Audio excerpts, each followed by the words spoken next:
going on, guys? My name is Brandon, and welcome to Audio Addiction, where you can find latest album reviews, you can find our band interviews, and you can find live coverage of the concerts that we get. We're going to be releasing an awesome video. We're going to be doing an update video. We got two really awesome opportunities to share with you guys.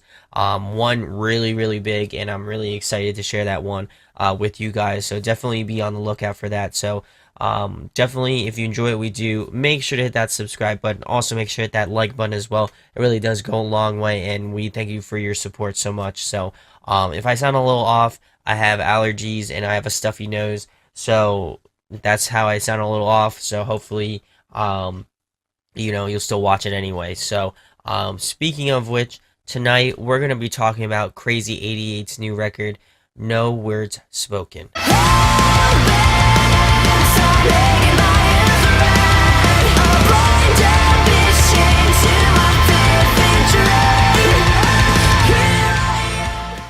So, if you aren't familiar with this band, this is a band made by none other than Jared Alonge, the comedian, YouTube satire sort of dude. But he formed this band because he wanted to do something that was more aligned to just real music as opposed to his more like comical stance on music, which I appreciate immensely. I know he did guitar covers back when the channel was first starting out. So I feel like it's kind of almost a full circle moment, at least in my opinion, for him. But he has enlisted the help of Nanashi's of unclean vocalist. He's been on Chewed Up songs. Actually, he is the vocalist for technically Chewed Up, and as well as obviously has his band Nanashi. So if you do, go check out his band Nanashi if you haven't already. As well as he's also enlisted the help of Lauren Babick of Red Handed Denial, and who is also a YouTuber who does YouTube covers. She's been a force to be reckoned with in the scene, at least in my opinion.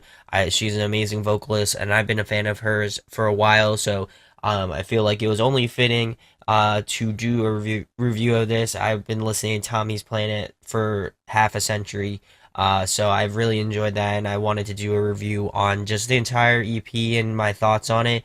I've just been listening to it literally for the past 48 hours, so I'm just really stoked on it. So I'm going to go through each track, give you my thoughts and opinions on them, and then I'm going to give some pros and cons of the entire record, and then I'm going to give it an overall rating for the record. So let's get into the first track, which is Quid Pro Quo.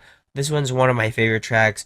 I'm really liking that sort of built-in intro that they have going on in there, and definitely harkens back to old school, maybe 2000s, early 2000s sort of post-hardcore, even metalcore as well, which I really appreciate because that's like my jam.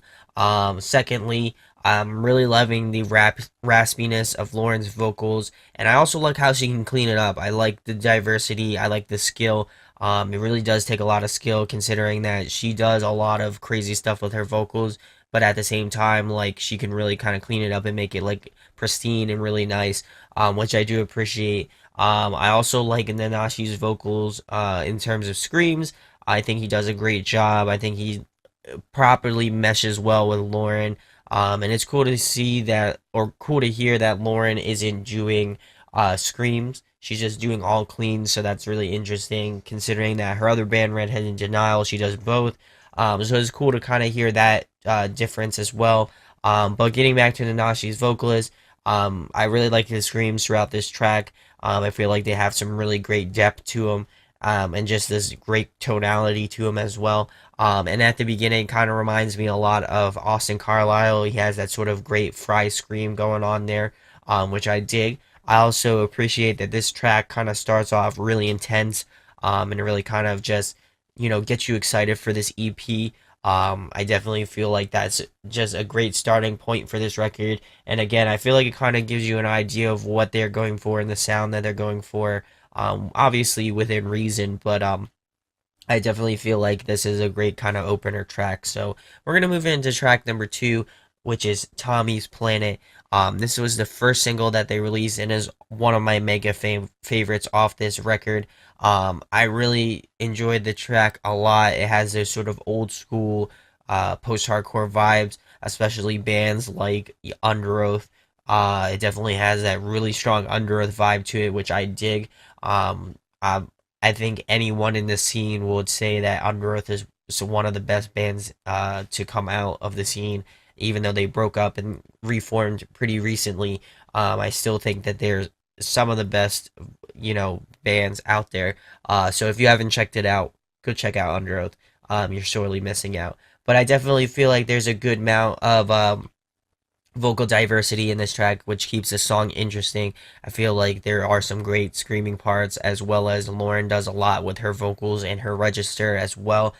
So I feel like that kind of makes it more interesting in that regard. I'm really loving the instrumentals in this track. Again, harkens back to my old, early high school, middle school years. Definitely sort of those vibes as well. And I think structurally, this is one of the more solid tracks. They're all pretty solid, but I would say that this one just flows very well together. All of the vocals fit very well together as well. And they just meld very well together. I really don't have any other way to explain it. It just sounds really solid.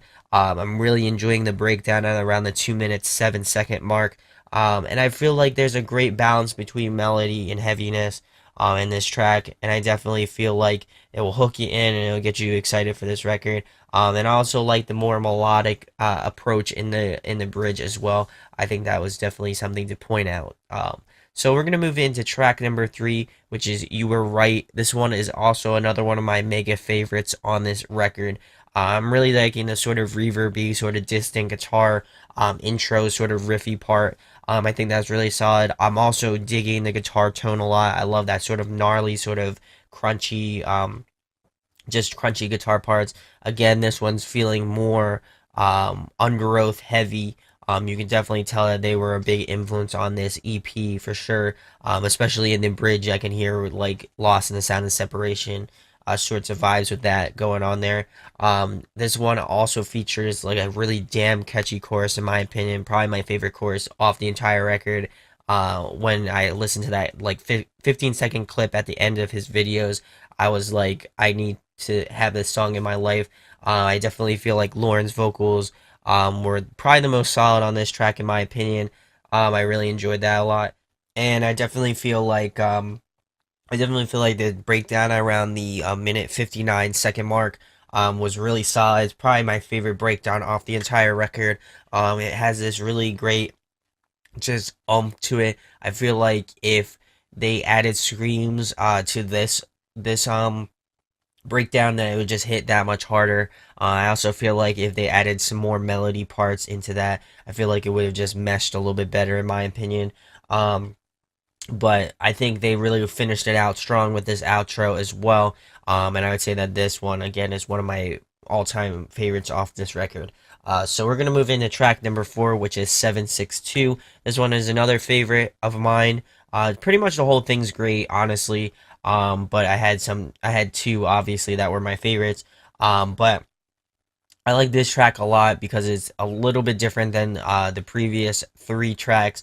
I definitely feel like it's a bit more softer and it kind of builds a little bit more. And I definitely feel like it shows a lot of diversity amongst the three different tracks. I feel like they all have something that is different, but they're all solid. So I really appreciate that. I definitely feel like this track has a lot of emotional attachment to it.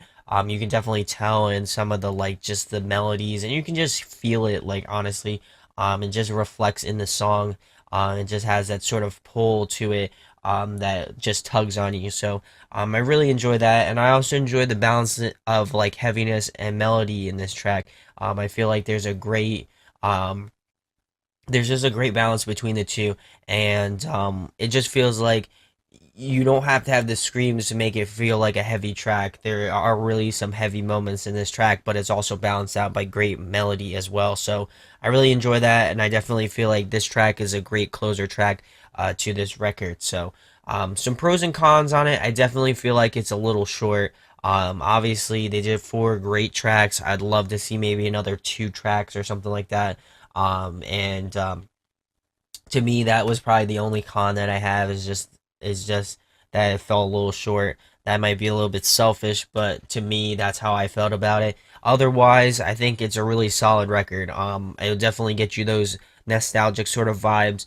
Without a doubt, I know for me, a lot of it felt like Under Oath, which is great because I feel like there needs to be a lot more bands that have that sort of sound. I'm not saying everybody should do it, but I'm saying there should be some bands out there that kind of have that sound, for sure. So I definitely feel like if this does well, they might do another one. Just hint, hint, maybe they should do another one.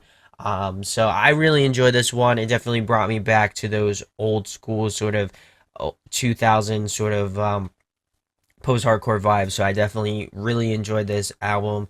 And so my overall rating for Crazy 8, no words spoken, I'm going to be giving it a 9.3 out of 10. It's definitely up there in my favorites of this year, without a doubt. And I had to just put it up there just because it's solid songwriting, solid vocals on each the screams and cleans, and I just think solid songwriting. I mean, you can't really beat that. And I really feel like you guys should check it out if you haven't already. It's really different from his sort of satire sort of stuff, but I really think he kind of just honed it in and did a really excellent job. So congrats to Jared, as well as Lauren, and as well as Nanashi's vocalist. Sorry if I keep referring to you like that. It's really late and I didn't look it up. So definitely go check out all of their bands respectively. Jared's satire sort of stuff. If you enjoy comedy, I feel like you'll enjoy that. Obviously, go check out Lauren's YouTube channel, as well as her band Red Hand in Denial, and also check out Nanashi. I don't need to tell you more. They're a sick band, so definitely go check them out as well. So let me know in the comments what your thoughts are on the Crazy 8 EP. Do you think it was too short? Do you think they could have added more songs? Do you agree with me? Do you disagree? I'd definitely like to know and have a conversation about that. We have a few coming up this week for album reviews, so definitely be on the lookout for that as well. So if you enjoy what we do, make sure to hit that subscribe button. Also make sure to hit that like button a lot as well. If you enjoy us a lot, we have a merch store, so if you want to check that out, there is a link in the description where you can pick up some sweet audio addiction merch. So without further ado, my name is Brandon, and we hope you got your fix, and we'll be talking with you soon. Deuces. Hey guys, hope you enjoyed the video. Thanks for watching. Of course, if you enjoy what we do, make sure to go check out the other series we do. We do album reviews, we do band interviews, and we do live videos, so definitely go check that out. Hit that subscribe button. It really helps our channel, helps us grow. Make sure to hit that like button as well. Go follow us on social media. That's all down below. We try to keep that as updated as possible. We also made a new website where we'll be posting photos of upcoming concerts and stuff like that, which you can go check out at audioaddictionmedia.com, and come get your fix with us, guys. Talk to you later. Deuces.